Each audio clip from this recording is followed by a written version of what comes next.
ketiadaan Allah dalam hidup mereka, maka mereka tidak ada apa-apanya.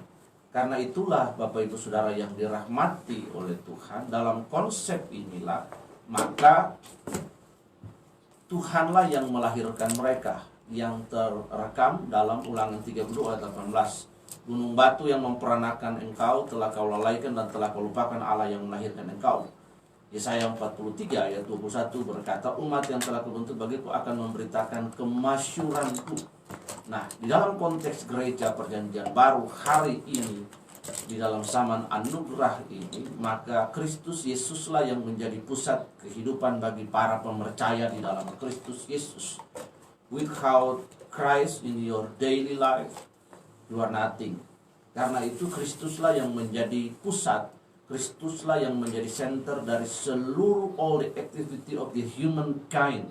Itu harus menjadi pusat dari seluruh kehidupan kita. Dalam konsep Ibrani, Tuhan, mereka menjadikan Allah sebagai prime, sang prime yang utama, yang mainly dalam kehidupan mereka. Itulah sebabnya mereka disampaikan bahwa engkau harus mengingat Tuhan Allahmu, mencatatnya pada ambang pintu, menuliskannya pada loh batu, pada tangan dan lain. Jadi mereka membawa seluruh kehidupan mereka itu penuh dengan kealahan. Nah, Bapak Ibu Saudara yang dirahmati, karena itu intisari dari kepercayaan Ibrani itu terekam dalam tetragrammaton. Huruf-huruf Ibrani ada 21 huruf Ibrani. Yang pertama ada yang membentuk tetragrammaton, yaitu Yod, He, Waw, He, yang di huruf-hurufnya digabung menjadi YH, WH. Pribadi Yahweh yang dibaca Adonai atau Tuhan. Nama Tuhan terdiri dari 4 huruf mati. Arti nama itu artinya close, tertutup. Maksudnya bahwa sebelum dia tidak ada dan sesudah dia tidak ada yang akan ada. Yang dibahasakan dengan sebuah kalimat ego eimi tu alpha kai tu omega. Bapak Ibu Saudara yang dirahmati oleh Tuhan Yesus, dalam pengakuan kita dalam gereja perjanjian baru, maka pengakuan kita adalah Jesus Christ is the living Son of God. Yesus Kristus adalah anak Allah yang hidup. Nah, nanti kita akan bahas tentang bagaimana mengenal Allah dalam peristiwa-peristiwa hidup. Di dalam Yesaya pasal yang 43 ayat 10 berkata, kamu inilah saksi-saksiku. Demikianlah firman Tuhan dan hamba-hambaku yang telah kupilih, supaya kamu tahu dan percaya kepada aku dan mengerti bahwa aku tetap dia sebelum aku tidak ada Allah, dibentuk dan sesudah aku tidak akan ada lagi. Bapak Ibu Saudara yang dirahmati Tuhan, yang kedua Yesaya 44 ayat yang ke-6. Beginilah firman Tuhan, Raja dan Penebus Israel, Tuhan semesta alam. Akulah yang dahulu dan akulah yang terkemudian. Tidak ada padaku selain, tidak ada Allah padaku selain daripadaku. Yesaya 48 ayat 12. Dengarkan aku, hai Yakub, dan engkau Israel yang kupanggil. Akulah yang tetap sama, akulah yang terdahulu, akulah juga yang terkemudian. Bapak Ibu Saudara yang dirahmati, itulah sebabnya Alkitab berkata hanya Tuhan yang ada dan bukan yang maha ada. Hanya Tuhan yang kasih dan bukan Tuhan yang maha kasih. Suatu saat saya akan membahas ini secara teologis di sini. Hanya Tuhan yang kudus dan bukan maha kudus. Bapak Ibu bisa menambahkan daftar sendiri. Nah, Bapak Ibu, mari kita melihat poinnya. Tuhan adalah kasih. Tuhan itu kasih dan kudus adanya. Kita dapat membacanya dalam Keluaran 22 ayat 27 atau Imamat 19 ayat 21. Saya akan share sebentar di Facebook saya juga, karena ini adalah sebuah catatan refleksi teologis yang sudah saya sempat share sebelumnya. Bapak Ibu, pengakuan inilah yang membuat orang Ibrani atau orang Israel mengakui dan percaya bahwa orang benar tidak akan ditimpa oleh bencana apapun. Pernyataan ini dapat juga kita baca dalam Amsal 12 ayat 21, bahwa orang benar tidak akan ditimpa bencana apapun, tetapi orang fasik akan senantiasa celaka. Nah, pertanyaannya, apakah orang benar tidak mengalami sakit? Apakah orang benar tidak mengalami kecelakaan? Apakah orang yang suci hidupnya, orang yang benar, orang yang karakternya baik tidak mengalami peristiwa-peristiwa yang buruk yang dihadapi oleh manusia pada umumnya? Tentunya mereka juga sama seperti kita. Orang benar pun juga mengalami sakit. Orang benar pun juga mengalami hal-hal yang dihadapi oleh manusia pada umumnya. Tetapi persepsi dan narasi yang harus kita bangun adalah bahwa Bapak Ibu Saudara yang dirahmati, oleh karena kita percaya bahwa Allah itu adil, oleh karena kita percaya Allah itu kasih, oleh karena kita percaya Allah itu kudus, maka pemahamannya adalah oleh karena kita percaya apapun yang datang daripada Tuhan itu baik adanya. Roma 8 ayat 28 berkata kepada kita bahwa Allah bekerja dalam segala hal untuk mendatangkan kebaikan bagi setiap kita. Allah bekerja dalam segala hal untuk mendatangkan kebaikan bagi setiap kita. Bapak Ibu, konteks ayat ini harus dapat diterima dan dapat dimengerti dalam berbagai segala situasi hidup. Sahabat yang diberkati oleh Tuhan, sometimes kita tidak dapat memahami Tuhan dengan otak kita yang sebesar telapak tangan ini. Nah, ini yang harus kita pahami Bapak Ibu yang dirahmati. Karena hanya Allah yang baik adanya, dan dia pun tidak dapat melakukan apa yang bertentangan dengan kodratnya. Dapat membaca dalam Matius pasal 7 ayat 15 sampai 20. Yakobus pasal 3 ayat 11 sampai 12. Itulah sebabnya baik pedang, kematian, penyakit, kelaparan itu dibuang dan tidak dipandang sebagai bencana, melainkan sebagai pernyataan kasih dan kudusnya Tuhan. Kalau kita membaca kisah Ayub Bapak Ibu Saudara yang dirahmati oleh kasih karunia, kita dapat menemukan 4 kualitas daripada Ayub sebagai seorang syadik, sebagai seorang yang benar. Yang pertama, Ayub itu saleh, takut akan Tuhan, menjauh kejahatan. Bapak Ibu bayangkan bagaimana kualitas seorang Ayub, seorang syadik yang hidup dalam sebuah high level, dalam sebuah standar yang paling tinggi Bapak Ibu. Tapi Ayub pun diizinkan Tuhan kehilangan 10 anak, 3 perempuan, 7 laki-laki, dan ribuan hamba. Ternaknya habis dalam sekejap. Orang kekayaannya habis dalam sekejap. Itulah hanya peringatan bagi orang-orang kaya bahwa kekayaan itu tidak menyelamatkan. Kita tidak, manusia tidak bergantung kepada kekayaan kita. Kekayaan itu dapat dicari hari ini, dapat habis besok. Karena itu harus ada pribadi yang kepadanya kita bergantung. Itulah sebabnya Bapak Ibu Saudara yang dirahmati, dibahasakan di dalam Mazmur 121 ayat 1 dan 2. Aku melayangkan mataku ke gunung-gunung, dari manakah akan datang pertolonganku? Bahwa pertolonganku datang daripada Tuhan yang menjadikan langit dan bumi. Bapak Ibu, dalam konsep Mazmur 121 ini ada begitu banyak penolong dalam hidup ini. Ada begitu yang bisa diandalkan oleh orang Israel. Ada banyak yang bisa diandalkan. Bahkan dalam sejarah Israel dicatat bahwa orang Israel juga mengandalkan kekuatan orang-orang asing sekitar mereka, kerajaan yang lain, kekuatan mereka sendiri. Tetapi di antara semua penolong itu yang ilahi, yang divine, itu hanya Allah Israel sendiri. Nah Bapak Ibu Saudara yang dirahmati, kembali lagi, karena itu kita harus memahami konsep ini dengan baik dan benar. Konsep dalam Keluaran 22 ayat 27 dan Imamat pasal 19 ayat 21 yang berkata bahwa Tuhan itu kasih, Tuhan itu kudus adanya. Karena Tuhan itu kasih dan Tuhan itu kudus adanya, pengakuan inilah yang membuat orang Israel mengaku bahwa orang benar tidak akan ditimpa oleh bencana apapun. Secara realita ada proses hidup yang mereka hadapi, tetapi dalam pemahaman mereka bahwa pedang, mara bahaya, penyakit, kematian, kelaparan, rugi itu dibuang jauh-jauh dari konsep mereka. Dan hal-hal yang saya sebutkan tadi, baik penyakit, pedang, kematian, kelaparan, dan lain-lain, tidak dipandang sebagai bencana, tidak dipandang sebagai sebuah kutukan, melainkan sebagai sebuah pernyataan love proclamation, love statement. Bapak Ibu lihat di sini, dipandang sebagai sebuah pernyataan kasih, ya, love statement dan kudusnya Tuhan. Jadi ketika Israel menghadapi berbagai peristiwa hidup, dan kita lihat orang Israel menghadapi berbagai peristiwa hidup yang datang, yang menyesakkan kehidupan mereka, baik pedang, kematian, kelaparan, rugi, dan lain-lain. Dalam konsep Israel, Bapak Ibu Saudara yang dirahmati, mereka memahami berkat Allah itu sebagai pemeliharaan Allah atas kehidupan mereka. Perlindungan kebun-kebun mereka berhasil, negara yang di sekitar kerajaan lain tidak menyerang mereka, pertanian mereka berhasil, peternakan mereka berhasil, mereka makmur. Itulah yang dipahami mereka sebagai sebuah konsep Allah memelihara mereka.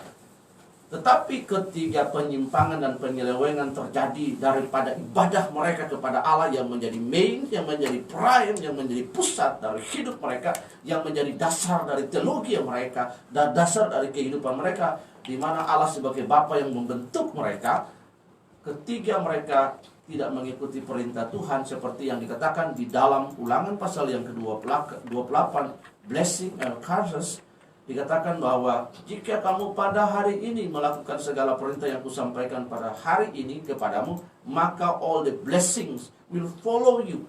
Segala berkat ini akan mengikuti engkau. Tetapi pada sisi yang lain, jika engkau pada hari ini tidak mendengarkan apa yang kusampaikan kepadamu pada hari ini, maka lihatlah, all the curses will follow you. Segala kutuk ini, segala kesusahan ini akan mengikuti engkau. Orang Israel tidak memandang itu sebagai sebuah bencana.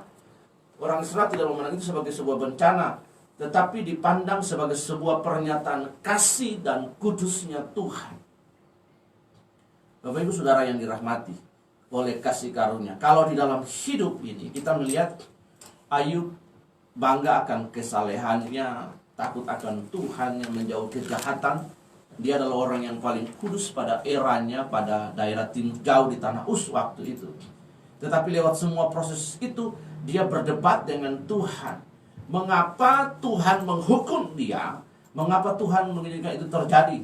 Ketika dia berdiskusi dengan teman-temannya, Bildad, Sofar, itu teman-temannya, ada 3 temannya, dan berdiskusi. Dan kemudian Ayub sampai kepada sebuah puncak bahwa dia ingin menggugat Allah karena kesalehan hidupnya. Tetapi Allah berhadapan dengan dia, dan Allah berkata, siapkanlah dirimu, kita akan berdiskusi dalam Dewan Musyawarah Allah. Lalu Allah memperlihatkan dan mempertunjukkan kepada dia contoh-contoh yang dapat kita baca. Lalu ada ayat pada pasal 41 ayat 1-6, di situ dikatakan bahwa lalu dari dalam badai Allah berfirman kepada Ayub. Kemudian Ayub berkata bahwa dari kata orang saja aku mengenal engkau, tapi hari ini aku mengalami engkau. Bapak Ibu, lewat peristiwa-peristiwa hidup ini kita mengalami dan mengenal Allah dengan baik. Sometimes God doesn't not make sense. Allah tidak dapat dipahami oleh akal kita. Ada peristiwa-peristiwa hidup yang membentuk kita. Dalam proses hidup kita mengenal sebuah istilah namanya turning point. Ada sebuah titik, ada sebuah kondisi, ada sebuah keadaan yang membuat kita berubah. Ya. Ada banyak peristiwa-peristiwa hidup. Ada satu titik di mana saya berubah, saya memilih to make decision, membuat pilihan, membuat keputusan. Titik itulah saya berangkat untuk berubah. Bapak Ibu, itu yang disebut turning point, sebuah titik balik. Karena itu titik balik dalam kehidupan itu sangat penting sekali. Kita dapat mereview seluruh hari-hari perjalanan hidup kita. Kemudian kita dapat bertanya, as for our own self, what's wrong? Apa yang salah dengan hidup saya? Dan apa yang harus saya perbaiki? Bapak Ibu yang dirahmati oleh kasih karunia, karena itu Yakobus 3 ayat 11-12, itulah sebabnya pedang, kematian, penyakit, kelaparan, rugi tidak dipandang sebagai sebuah bencana, melainkan sebagai sebuah pernyataan kasih dan kudusnya Tuhan, yang semakna juga dengan Ibrani pasal 12 ayat 11. Bapak Ibu dapat membacanya. Guna menghasilkan buah kebenaran yang memberikan damai. Nah Bapak Ibu, karena itu dalam perjalanan kita mengiring Tuhan Yesus, ketika ada hal-hal yang Tuhan izinkan terjadi dalam hidup kita, yang pertama lewat peristiwa hidup itu kita dapat mengenal Allah dalam hidup itu dengan jauh lebih baik. Kemudian kita punya pengalaman yang baik, we have a good experience with God. Ya. Even we facing the difficult times, problems, circumstances. Bapak Ibu lihat pada hari ini, semua kita bangsa ini, all the nation, bahkan seluruh dunia, kita sedang menghadapi pandemi COVID. Ya, ada 2 jenis orang. There's 2 kinds of people. Orang-orang pertama, yang pertama adalah orang-orang yang apatis dalam hidup. Mereka meratapi, kemudian menyalahkan Tuhan, menyalahkan pemerintah dan lain sebagainya, dan mereka menerima nasib. Tapi ada orang-orang kedua, orang-orang yang optimis, yang melihat peluang dan kesempatan, terus beroptimis, terus bersemangat dalam hidup ini, lalu melahirkan karya, hal-hal yang kreatif. Mereka fighting for life. Nah ini yang perlu kita berjuang untuk hal-hal itu. Bapak Ibu, sahabat yang dikasih oleh Tuhan, back to the topic, karena itu dalam kita mengiring Tuhan Yesus, ketika ada proses ini terjadi, kita harus memandang bahwa Allah itu kasih dan adil dalam proses kehidupan ini. Bahwa apapun yang terjadi dalam hidup kita, Allah baik. Karena Allah itu kasih, Allah itu adil, maka segala sesuatu yang datang dari pribadi Allah itu baik. Kita dapat membacanya dalam Yakobus pasal 1 ayat 17. Di situ dikatakan, everything and perfect gifts come from Abba Father. Datang daripada Bapa. Karena Allah itu kasih, Allah itu adil, Allah itu kudus, maka segala yang baik itu datang daripada Dia. Lalu bagaimana dengan peristiwa yang kita hadapi, kesengsaraan-kesengsaraan yang kita hadapi, bencana yang kita hadapi? Ayub berkata bahwa manusia membuat bencana bagi dirinya sendiri. Karena itu kita harus memahami hal ini dengan baik. Yang kedua, Bapak Ibu yang dirahmati oleh kasih karunia, hubungan dengan Tuhan dalam berbagai peristiwa hidup yang kita hadapi adalah hubungan yang bersifat dinamis. Nah, ini yang harus kita pahami. Dinamis itu sederhana pengertiannya, artinya kita berhubungan dengan Allah. Saya sebagai ciptaan, saya berhubungan dengan Allah sebagai pencipta. Nah, seringkali dalam hubungan kita berrelasi dengan Allah, kita berhubungan dengan Allah itu seperti bengkel. Jadi kalau kita ada kena masalah, kita kena problem, kita datang aja, kita seperti bawa motor ke bengkel lalu diperbaiki dan ini. Hubungan itu hubungan yang keliru. Harusnya hubungan yang dinamis antara pencipta dan ciptaan. Nah, seringkali yang terjadi adalah hubungan yang mekanis, artinya bahwa Allah disembah, diakui sebagai yang berdaulat, yang mencakup ruang dan waktu. Hubungan yang dinamis itu sebagai hubungan dengan pencipta dan ciptaan. Artinya bahwa Allah itu berdaulat penuh yang mencakup ruang dan waktu. Ada sebuah kata yang digunakan, yaitu kata ulai. Artinya semoga, mungkin, nanti. Itu sering digunakan sekali dalam situasi sakral dalam ibadat, berdoa, berperang. Seruan untuk bertobat, misalnya antara lain Bapak Ibu terdapat dalam Amos pasal 5 ayat 4-6 yang menandakan kebergantungan penuh, interdependent to God, bukan upaya untuk menggenggam dan mengupas Tuhan. Nah, seringkali kan ketika ada dalam situasi hidup, kita mencoba untuk mengupas Tuhan. Manusia tidak boleh mengupas Tuhan dengan otaknya, dengan pengertian yang terbatas, dengan pengertian yang terbatas, artinya menjelaskan Allah lalu menyalahkan Allah. Beberapa waktu lalu saya sempat naikkan di Facebook, ada beberapa orang yang mencoba menggugat Allah. Itu benar di pengadilan Israel, mereka menggugat Allah karena Allah membuat, karena hidup mereka itu nggak sukses berhasil, atau mereka dalam tanda kutip menurut mereka, bukan bahasa saya, tapi saya meminjam bahasa mereka, karena mereka sial. Lalu mereka menuntut dihakim Allah. Bagaimana Anda menggugat Allah yang tidak hadir secara fisik, tapi Allah adalah roh? Nah, mereka menggugat Tuhan. Tuhan tidak pernah bisa dibuli, digugat. Bapak Ibu Saudara yang diberkati oleh Tuhan, segala peristiwa hidup yang terjadi dalam hidup kita, kalau Anda berjalan dengan baik, dengan benar, follow Him, submit and obey to Him, you will be blessed. Jika Anda memiliki unsubmission, unobeying to His commandment that He sent for all of us, maka ada hal-hal yang buruk ketika Anda tidak melakukan. Sebagai seorang beragama, maka kita melakukan prinsip-prinsip agama itu dengan baik. Kalau Anda berjalan di atas jalan raya menggunakan sepeda motor dan Anda ugal-ugalan, tidak punya SIM, kemudian Anda ngebut keluar dari jalan raya, terjadi eksiden, kecelakaan, Anda tidak bisa menyalahkan siapa-siapa, karena diri Anda sendiri yang salah. Nah, ini Bapak Ibu Saudara yang dikasihi Tuhan, mari dalam hubungan dengan Tuhan, seringkali ketika terjadi masalah kita menyalahkan Tuhan. Tuhan itu tidak bisa dibedah, dikupas, Bapak Ibu. Kata ulai juga bukan usaha untuk menjelaskan apa yang sudah jelas-jelas tidak jelas, karena tidak seorang pun dapat melihat Tuhan. Anda bisa membaca dalam Keluaran 33 ayat 20, Yakobus 1 ayat 18, 1 Yohanes 4 ayat 12. Seluruh figur Allah itu dapat dilihat, dikenali melalui the personality of Jesus Christ. Bapak Ibu, oleh karena itu yang diminta dari saudara dan saya sebagai manusia ketika menghadapi proses hidup yang kita hadapi, when we facing struggle, problem, sustain the difficult time, like this time, all of us, this nation facing the pandemic COVID-19. Yang pertama yang kita harus lakukan adalah kita memiliki iman percaya kepada Tuhan, bahwa Tuhan memelihara hidup kita sampai saat ini, diberikan hikmat dan kekuatan bagi kita untuk melakukan kegiatan manusia seperti pada umumnya. Jangan takut, never surrender. Ya, don't panic, don't be afraid. Nah, lihat, karena itu dibutuhkan daripada kita untuk mempercayai Allah lewat berbagai peristiwa hidup. Itu ada dalam Ibrani 11 ayat 6. Tanpa iman tidak mungkin orang berkenan. Koris de pisteos arunaton erustesai. Bapak Ibu Saudara yang dirahmati oleh kasih karunia, lewat berbagai peristiwa hidup ini kita mengenal Allah.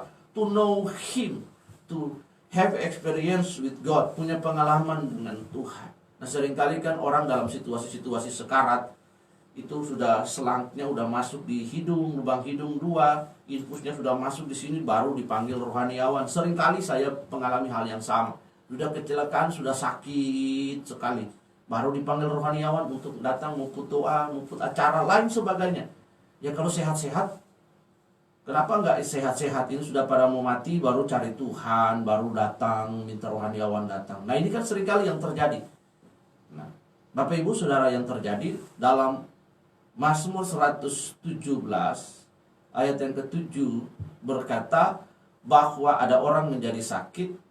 Mazmur 107 ayat 17, ada orang menjadi sakit oleh karena kelakuan mereka yang berdosa, oleh karena kesalahan mereka. Nah, Tuhan tidak pernah sama sekali memberikan penyakit itu kepada manusia. Manusia misalnya sudah dilarang jangan makan ini, jangan makan itu, ada aturan. Kita harus juga berjuang menjaga kesehatan kita. Kalau kita tidak menjaga kesehatan kita sendiri, lalu kita sakit, kita nyalain Tuhan. Tuhan tidak jaga saya, Tuhan tidak pelihara saya. Tuhan seperti apa yang saya sembah? Nah, ini kita mencoba untuk mengupas Tuhan, mempertanyakan kedaulatan Allah, mempertanyakan kasih Allah atas hidup ini. Karena itu doa saya, biarlah kasih setia Allah, rahmat Allah yang melampaui segala roh, akal, hikmat, dan pikiran menolong dan memberkati kita.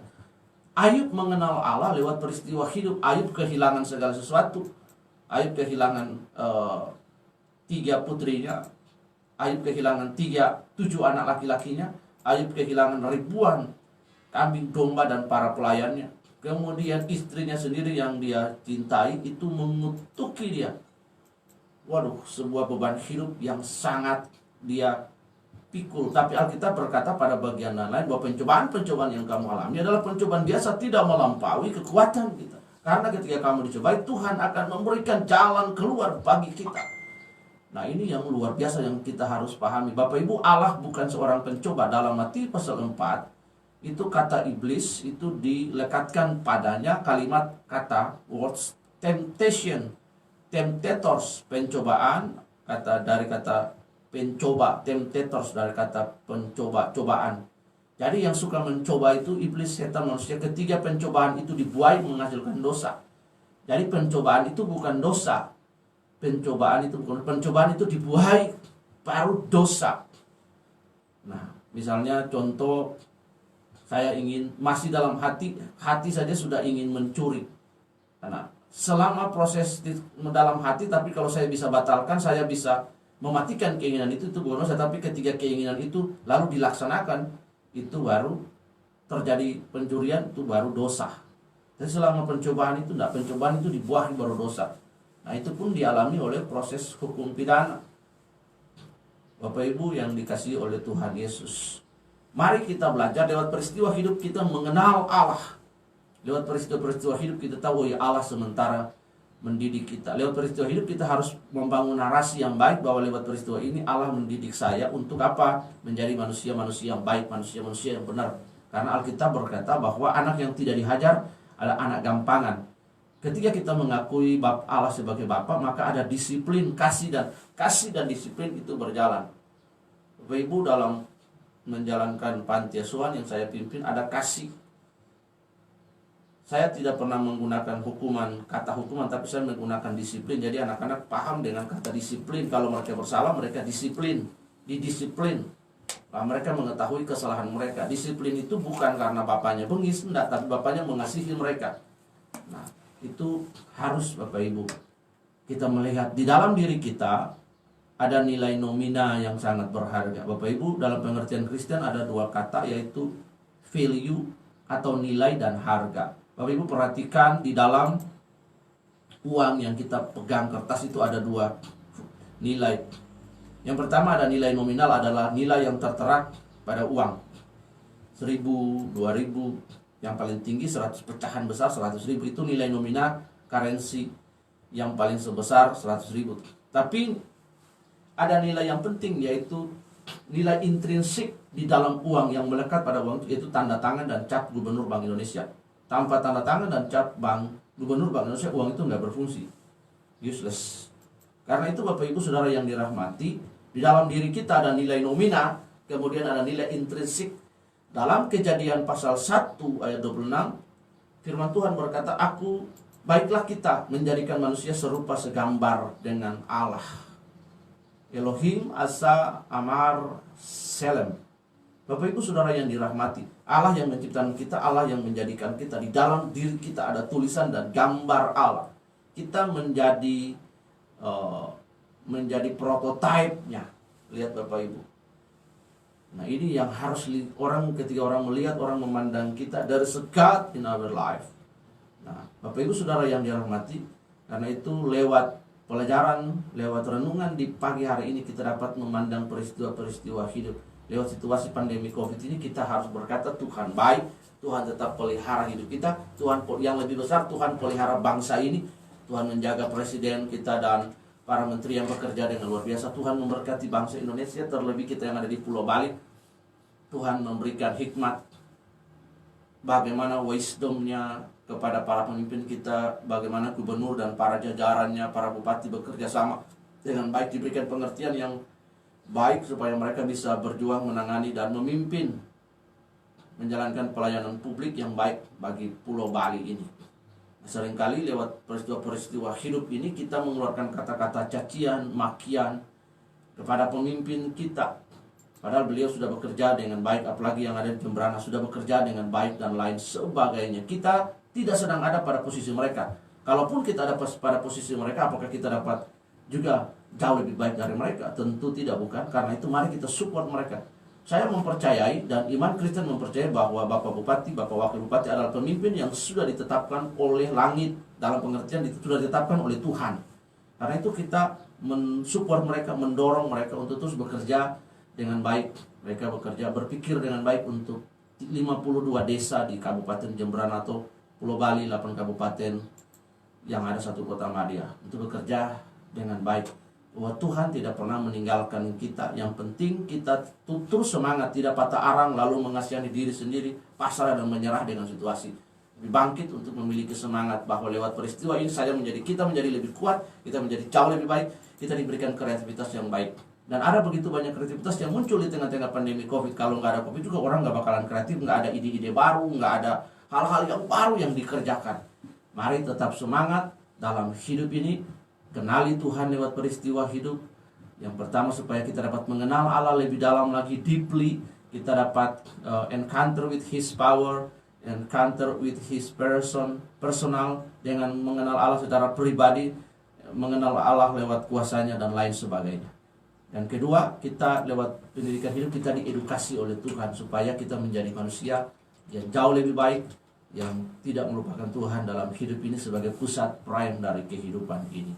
Ini yang ingin saya sampaikan, sehingga dapat menjadi bekal bagi kita di dalam situasi-situasi hidup. Jangan pernah menyalahkan Tuhan. Tuhan tidak pernah dapat disalahkan dan Tuhan tidak boleh disalahkan. Yang salah manusia, ngatur hidupnya sesuka-suka dewe.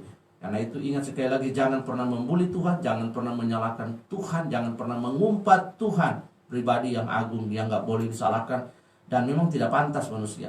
Segala yang terjadi juga akibat manusia itu sendiri.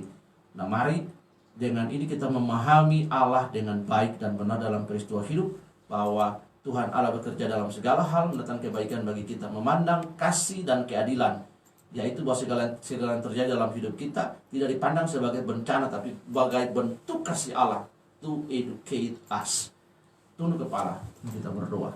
Kami berdoa dan bersyukur dan menyerahkan hari ini ke dalam tangan Tuhan. Engkau memberkati Tuhan semua kami yang mendengarkan program ini, rumah tangga, pekerjaan dan keluarga diberkati. Apapun pekerjaan kami, Tuhan diberkati hari ini sampai nanti malam kembali lagi kami berkumpul dengan orang-orang yang kami kasihi, istri, anak-anak, suami, semuanya Tuhan bercengkrama dalam kasih dan sukacita. Bersyukur bahwa sudah melewati hari ini dengan baik. Bahkan yang merayakan penyertaan Tuhan sepanjang hari dengan cara-cara yang berbeda pun Tuhan memberkati mereka. Tuhan, kami berdoa memberkati Bapak Gubernur kami berdoa Tuhan dengan semua jajarannya, apapun yang ada dalam situasi pandemi COVID ini, berikan hikmat, pengertian yang baik Tuhan, sehingga ada hal-hal yang baik dalam pelayanan publik yang dapat dinikmati oleh masyarakat. Tuhan, kami berdoa dan kami menyerahkan Pulau Bali yang kami kasihi, tempat kami tinggal, kami bekerja untuk mencari makan, kami melakukan pekerjaan menghidupi anak-anak kami tinggal di pulau ini Tuhan. Bapak, terima kasih, arahkan tangan-Mu. Please God, send your healing to our island. Bring your recovery to our nation, Lord Jesus. Kami berdoa dan memberkati Pulau Bali, Bapak Gubernur dan seluruh bupati tingkat 2 kabupaten 1 kota Madia. Tuhan memberkati mereka. Ekonomi Bali di pariwisata kami serahkan dalam tangan Tuhan, supaya Bali kembali bangkit, pemulihan terjadi. Kami percaya Tuhan yang mengatur, menyeting segala sesuatu. Dan kami berdoa menyerahkan Bumi Makepung ini Tuhan, menyerahkan Bapak Bupati, Bapak Wakil Bupati. Tuhan menolong mereka dalam pekerjaan-pekerjaan yang mereka jalani Tuhan. Kami serahkan ke dalam tangan-Mu untuk kabupaten ini. Tuhan tolong mereka dengan semua instansi yang terkait menangani COVID. Tuhan memberkati. Kami berdoa dan mengucap syukur desa-desa yang ada Tuhan jagai dari Pekutatan sampai Gilimanuk. Kami bersyukur kepada Engkau. Proses sosial, budaya, politik yang ada di Jemberana kami serahkan ke dalam tangan-Mu Tuhan. Kami juga menyerahkan Tuhan pelayanan lewat radio Ananta Praja ini. Ada hal-hal baik yang selalu dikumandangkan kepada pemerintah, mengedukasi pemerintah dengan berbagai informasi yang mendidik, mengedukasi, sehingga kami dapat memahami berbagai Tuhan pembangunan yang digalakan pemerintah lewat radio ini. Kami juga bersyukur Tuhan dan menyerahkan radio ini ke dalam tangan Tuhan. Seluruh pengurus radio dari pimpinan sampai kepada semua staf dan penyiar, Tuhan Yesus memberkati mereka. Terima kasih semua peralatannya Tuhan memberkati radio ini Tuhan. Kami berdoa biar bertambah maju lagi. Kami juga berdoa memberkati Mbak Emil dan seluruh rekan-rekan yang lain yang tidak dapat kami ketahui sebutkan namanya. Tuhan, Engkau maha tahu, Engkau boleh memberkati mereka, menolong mereka sepanjang hari ini. Dan Mbak Emil yang bekerja hari ini, Tuhan memberkati keluarga, bertangga, pelayanan, pekerjaan, suami dan anak-anak. Dan hari ini tugas yang dikerjakan, kami berdoa supaya sukacita dan semangat terus untuk Tuhan melakukan hal-hal yang baik, mengedukasi masyarakat dengan berita-berita pembangunan yang membangun. Kami berdoa dan mengucap syukur untuk hari ini. Mari Bapak Ibu Saudara dirahmati kasih karunia, angkat tangan dan terima berkat. Allah sumber damai sejahtera menolong dan memberkati kami sepanjang hari ini. Shalom. Supaya kami tidak khawatir, tidak cemas, tidak galau, tidak stres, tapi sukacita dan terus berjuang untuk hidup ini, karena kami tahu bahwa dari mana datangnya pertolongan kami, bahwa pertolongan kami datang daripada Tuhan yang menjadikan langit dan bumi. Kami berdoa dan mengucap syukur dan menjalani hari ini penuh dengan sukacita. Haleluya. Amin.